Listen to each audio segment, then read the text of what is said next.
मशहूर हदीस है, सल्लू कमा रअयतुमूनी उसल्ली, ऐसे नमाज पढ़ा करो जैसे मुझे देखते हो मैं नमाज पढ़ता हूँ।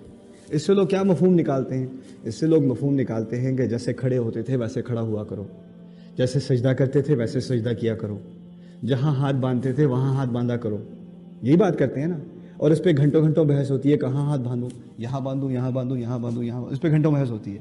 देखो, जब रसूल सल्लल्लाहु अलैहि वसल्लम ने कहा जैसे मैं नमाज़ पढ़ता हूँ वैसे पढ़ा करो, कभी सोचा है सहाबा के यहाँ इस बात पे इख्तिलाफ था?